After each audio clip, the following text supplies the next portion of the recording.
자, 댓글입니다. 네. 근데 이 댓글은 예전에도 한번 다뤘던 주제이긴 한데 네. 다시 한번 해볼게요. 네. 너무 베트남 신부편을 들어주는데 애들이 대부분 철이 없고 하는데 그 많은 용돈을 주면 신랑분들 돈 걷어날 듯.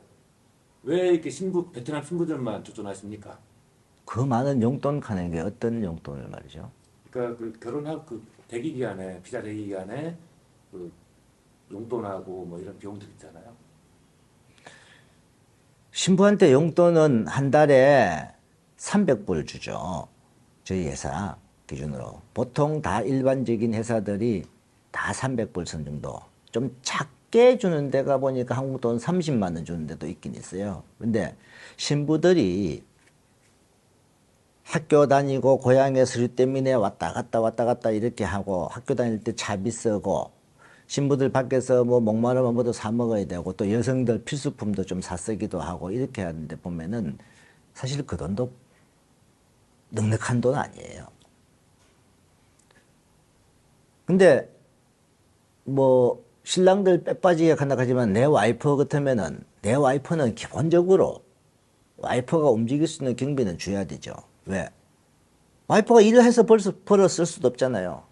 공부하고 계속 그렇게 해야 되니까. 그러면 어떤 분들은 또 이런 말을 해요. 공부 끝나면 용돈 안 줘도 됩니까? 그러면 공부가 끝이 났어요. 이 신부는 또 비자 서류 준비하든 뭘 하든 호치민에 또 왔다 갔다 몇 번 오락내락 해야 되고 그 다음에 비자 서류 접수하고 나면 이제 7주 후에 한국 갈 준비해야 될 거 아니에요. 그러면 그 사이에 뭐 준비물도 한국 가서 다른 여자들 필요한 것도 사기도 하고 집에만 있다고 해서 돈 안 씁니까? 그래서 결혼해서부터 신부가 한국 올 때까지는 한 달에 한 번씩 매달 용돈 주는 거예요. 그 용돈이 많이 준다 생각하고 아깝다 그러면 그분은 결혼 못 해요. 응?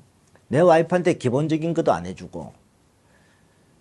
자, 처갓집한테 돈을 왜 주냐고 뭐 한다 하면 처갓집에도 어쩌면 될 수 있으면은 이 결혼 기간 동안은 많이 못하게 하죠.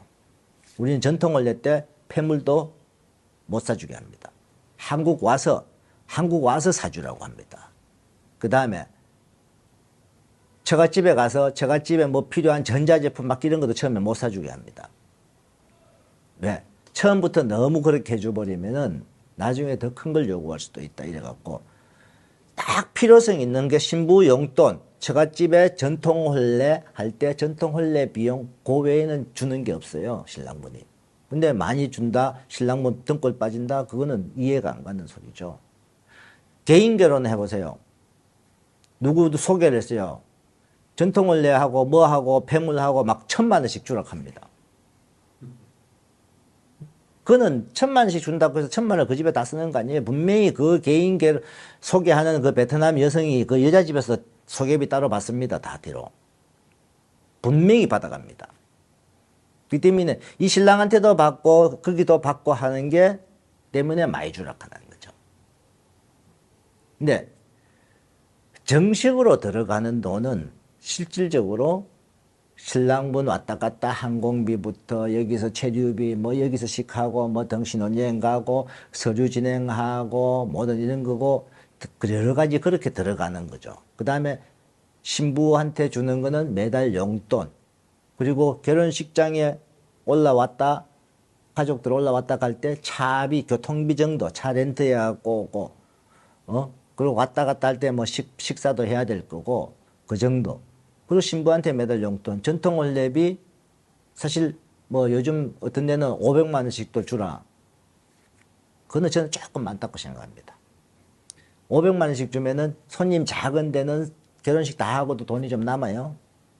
손님 어느 정도 좀 많이 오는 지역은 그 돈 갖고 다 합니다. 그러면은 신부 집에서는 부주가 다 남겠죠. 근데 저는 그런 생각보다 저는 약 300만 원 정도. 그러면은 신부 부모님들이 좀 손님이 적게 온다 그러면 결혼식 어느 정도 됩니다. 조금 더 많이 온다 그러면 부주가 더 많이 들어오니까 조금 더 보태도 되고.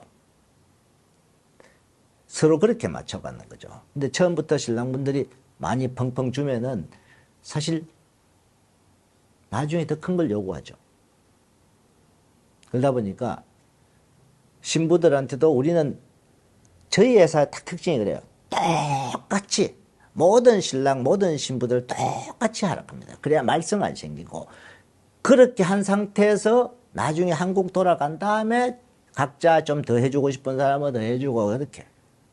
이 신부들은 시샘도 많고 이렇잖아요. 누가 뭘 한 개 더 사줬다. 그러면은 안 사준 신부는 오빠 왜 나는 안 사줘요? 이럴 수 있어요. 기숙사에 있다 보니까. 그 사준 사람이 특별하게 사줬는데 나중에 안 사준 사람이 비정상이 되는 시대가 여기잖아요.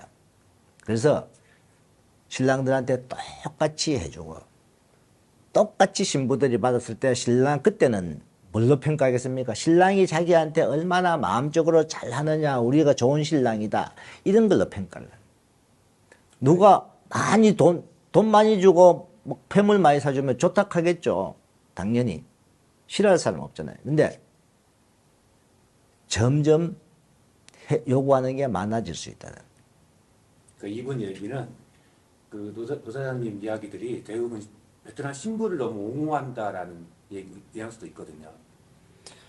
왜 신부 편을 드냐? 자, 저는 신부 편을 드는 게 아니고요.